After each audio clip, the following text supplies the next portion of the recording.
I just want to tell you about my story before we go into a discussion. Tell you more about myself and why I decided to take this journey. When January rolled by, I was telling my wife yesterday, when we were celebrating the new year, there was no incline in my heart that I'll be doing this today.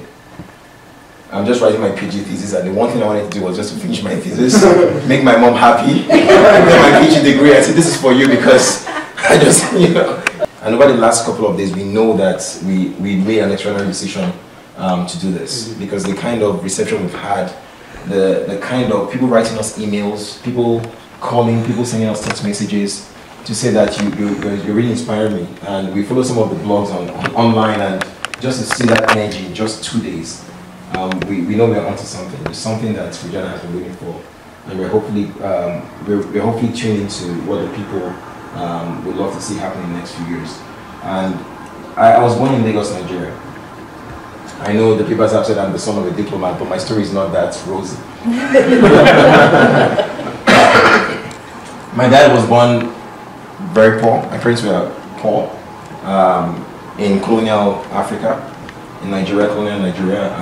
My grandfather was a timberman. He used to, the lumberman you guys call lumberjack, to haul logs all over Nigeria and West Africa. My dad was the first person in his family to ever go to school. Extraordinary, talented man, you know, was just brilliant, and everybody knew that he had the talent. He won a scholarship under the American government scholarships for African students. Went to America, studied his first degree, went on to study his master's degree in Stockholm, which is why I went to Sweden for my master's degree. He loved the languages. He was just the lover of the, he was lover of the world. He still is the lover of the world. He's alive. So, and he wanted to learn French. So he went to Geneva to learn French. Just for fun, he wanted to learn French. And when he got to Geneva, he was learning French as if he was studying a PhD, you know. And his colleague said, why don't you just do a PhD in international relations and politics, which is what you love, and do it in French, you know. So he took on the challenge, got his PhD in Geneva, and at that point, Nigeria was just, he studied in the US with my mom. My mom did her master's in Chicago, and they were family friends, so they kept in touch. I went back to Nigeria to do her PhD. And so my parents have PhDs, which is why I'm doing a PhD, because I was brainwashed as a baby. You have to do a PhD. So my parents, they came from poor families and worked hard all their lives. My dad started at the lowest rank of the civil service, and my mom did in the university system. And just worked their ways. I saw them work hard all their lives. All their lives, just worked really hard. You know, we went through, I've lived in a country where we were under military dictatorships. You had no right to talk, no right to express yourself, no right to stand against the government that, you know, was destroying dreams and crushing hopes. So we've seen that.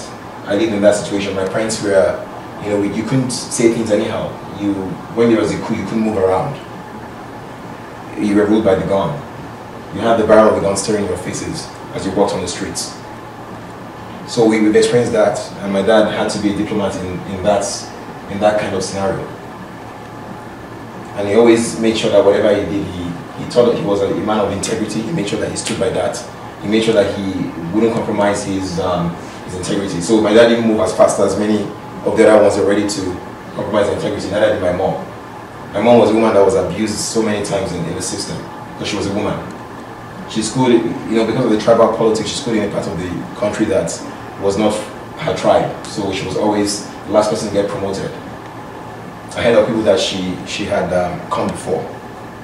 But they stood on, they showed me the strength of character, the integrity that had to go in whatever you did, and that's what has sustained me.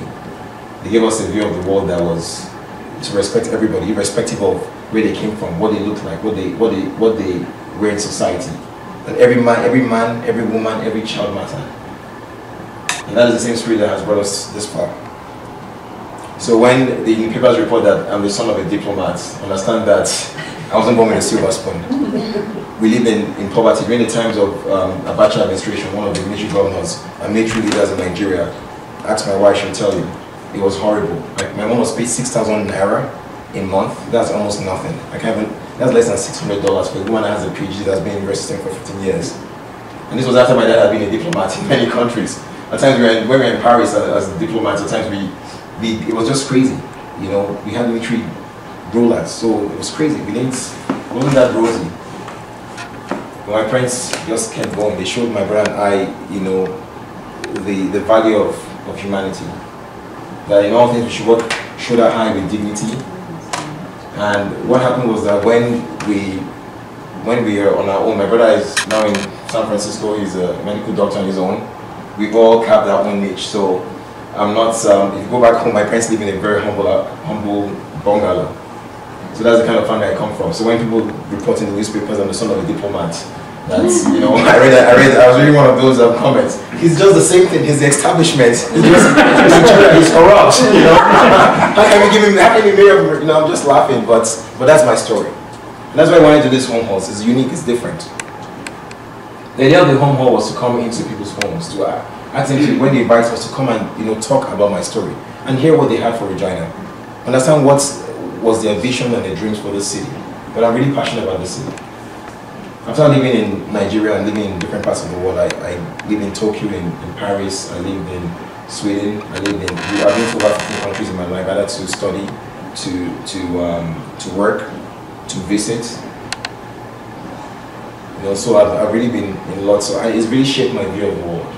It's given me a respect for humanity that is really powerful, it's part of who I am.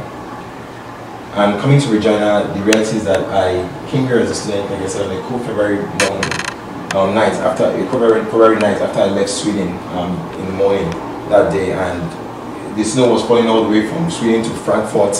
When I got to Regina, it was night, and I'd never seen so much snow in my life. And I wondered if I could told Jay I was in the car going to the campus, and they said actually the school was shut down because 2 days ago it was shut down because of a snowstorm. And it's going to resume tomorrow. I was just like, oh my God, what have I done? Is this the right place to be? But I just really met a generosity here. I met a humanity that was just amazing. In all the places I've lived, I said it before, I've been discriminated against. When I was in Sweden, there were some places I wanted to go to. You know, my friends would be in there, but they wouldn't let me go in because I was black. They wouldn't say it, but you knew it was the case. When Regina, I've never felt like if I was a stranger. I feel like this is my home. I really love this place. People have been so good to me, to my family, to my friends. People have been so kind. I remember one day when we were driving, and there was this young man that was stuck in the snow. And all of a sudden, I was coming out, getting my shovel from the back of my trunk. And I was doing that. I saw two other guys that were stuck in, you know, Fireway and the lady, and they were all coming to this guy. This guy was from China. You know, and he was just like, what is happening here? And we just started digging him out of the snow. But that is the Regina that sticks in my mind. That is why I love this place. I'm as Canadian and as Regina as anybody else. The same pride that flows in your veins for this place flows in my veins. I swear allegiance to the same flag like as you do. So I'm proud of this place. I love this city. I believe in what it can be. And that's why I decided to do this. I decided to run because I believe in the future of Regina. Now the problem is that, you know, the problem is economic prosperity. It's a lovely time to be here. There's lots of money floating in the air. But the problem with economic prosperity is this. If you're not careful, you lose the greater opportunities that lie ahead. You get lost and you get relaxed in this false sense of security. And we've seen it in America too. There are times, it's a cycle of life. There are highs and there are lows. But in the highs, what should you do? You should harness all the innovation that you can get. Every opportunity to create new opportunities. We're a resource-based economy. We're largely a resource-based economy. So when China says, or India says that we don't need your potash, we don't need any of the agricultural products that you're importing to us. When the economy goes bad in China, it's going to affect our economy. Then what happens at that point? Last year we grew by 6.1% GDP. That was our growth last year. This year is going to be about 2.9 estimated. Hopefully we'll finish higher, we never know. But you can see the trend. This is a time to maximize the opportunity. This is time for us to start building an innovation economy. So that's the kind of person I want, the kind of mayor I want to be. I want to change the thinking of what municipal governance is all about. And that's why I decided to do this. I want to ensure that 10 years from now, Regina is still strong and vibrant. Our economy is sound. There are new opportunities within the city. People are coming here to stay. And when they come here, they can have houses to live in. They can have the same opportunities that I had. I want the young people coming from all over the world right now to know that here in this city, in Regina, anything is possible. The way you sound when you speak, the way you look, it doesn't matter. It's not a limitation to what you can do and who you can be. So I'm doing this not just for myself, I'm doing it for future generations. I'm doing it because I believe in what the city can be. And that's why I've said I'm going to go to homes, as many homes as possible. I'm not just relaxing. It wasn't just to announce, hey, I'm out, that's it, so let's go sleep. Wake up in September. No, we're going to walk. I said I'm going to end every single vote. I don't expect you to just go and give me your vote. I want to end your votes. I want you to ask me the questions that matter. The only thing I promise in this campaign and when I become mayor is this. Only one thing I promise. I'm human, I'm going to fail, I'm going to make mistakes. One thing I promise is this, I will do what is right for Regina. I will not always be right. But I will do what is right for Regina. Which means that when I make mistakes, I'll be able to correct my actions. But that is the kind of leader I want to be for Regina. That is my vision of Regina. A Regina that is innovative, that is prosperous. Where our children come out of school and they know, no matter where you come from or what you do, you know that here in Regina, if you work hard, you can be who you want to be. But that is the vision I have. And that's why I've come here today.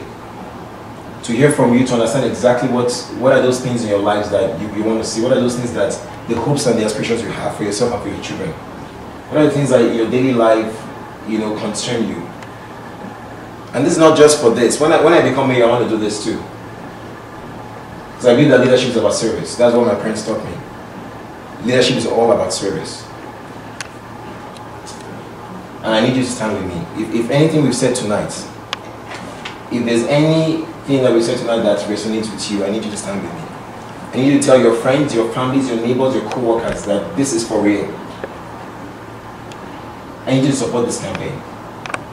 I'm not funded by any special interest. I don't have any friends that write me $10,000 checks. When I go to City Hall, I'm not going to be accountable to any big construction companies or banks. I'm going to be accountable to ordinary people. My campaign is run by ordinary people. Volunteers, people that I'm not paying a dime, that have given up their heart because we have the same passion for the city. We love the city. We believe in the city. Those are the guys running my campaign of every age, of every stripe, of every political leaning. They've come from every cultural background to see we want to be part of this campaign. And my first allegiance will be to you, not to any big special interest. When I make decisions, I'll make decisions on with the intent that this must be the best deal for Regina and for ordinary Reginians. That is my own focus. That's my vision. That's what I want to do. And so I'll be accountable to you. But as I'm accountable to you, I expect to hold you to a certain degree of responsibility.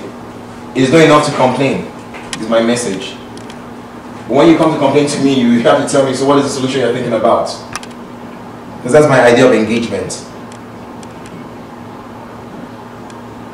So tonight I just want to, before we go, I just want to go around and find out exactly, briefly who you are, what do you do, why are you here tonight, and what are the issues that interest you. Judy is taking notes for us.